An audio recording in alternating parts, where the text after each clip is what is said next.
Okay, I'd like to show you my portable fish house. I built this a few years back with my father-in-law. It's made completely of a plywood floor and aluminum pole walls and ceiling, and then covered in tarp. So I'll kind of show you what it looks like inside. It is 7 by 6 is the dimension on it. You can see here's the floor and the walls. Like I said, the walls are all aluminum poles. What they do is they fold down, and I'll show you the connection here. You see one dimension is smaller than the other, so it slides down inside here. It's just held in by a pin. So when it's all folded up, you just pull these pins out and you can drop the wall down or raise it up. And then you pin it. Both sides are the same way. Okay, and then the roof system is held up by cross brace poles. They're just aluminum again. And you can see they just sit in here. What it is on one end, it's just a rod closet hanger on one end that holds it in there. Aluminum channel on the top that supports the side wall and then the roof.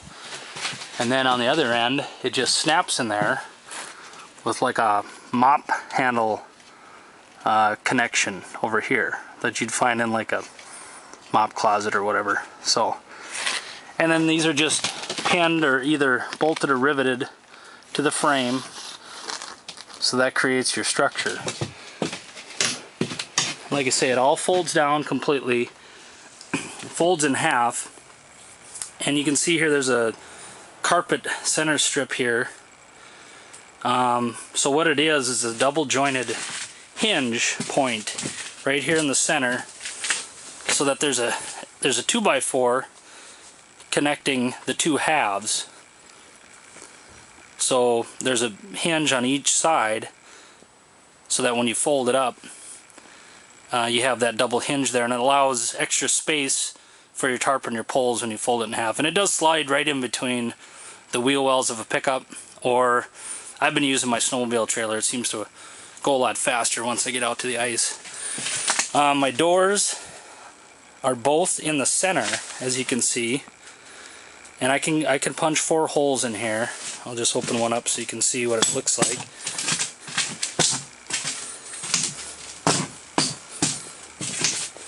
So they're just doors with a little rope handle. You just pick them up,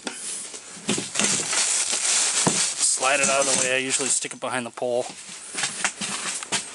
So you have enough room there to punch 2 holes on each side. And the reason I did this is I like to have the holes this way so that I can be facing the guy I'm fishing with across from me. Makes it easier to talk. I don't like having my back to people when I'm in my ice house, so it doesn't spread out the lines as much, but still works pretty good. So I kind of like the system. Go back out here. The door is a zipper D door, and what I did is, all I did with the material is I got it together, got the dimensions, gave it to an upholstery guy, and he sewed it all together for me. And he sewed in this zipper as well.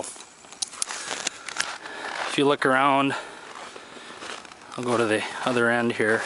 How this thing is connected, you just take the tarp down to the frame. Like I say, it's on 2x4 runners, and it's a 3/8 inch plywood floor. So all you got to do is take like lath strips like this, and you run screws through there, and it attaches the tarp pretty well. And that way you don't get any rips and stuff in the wind. It does hold together pretty well. I've been into some pretty stiff winds, and it doesn't seem to hurt it at all.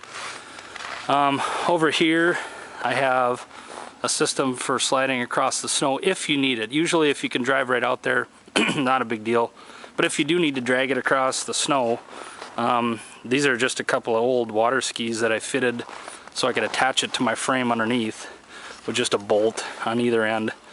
And then so the whole system slides on these water skis, old water skis, and that seems to work pretty good. So So that's it. That's my portable ice house. And I haven't really seen another one quite like this system if you're going to build your own. It works really well. I've used it for, oh, at least 8 seasons now, and still in pretty good shape. Thanks for looking.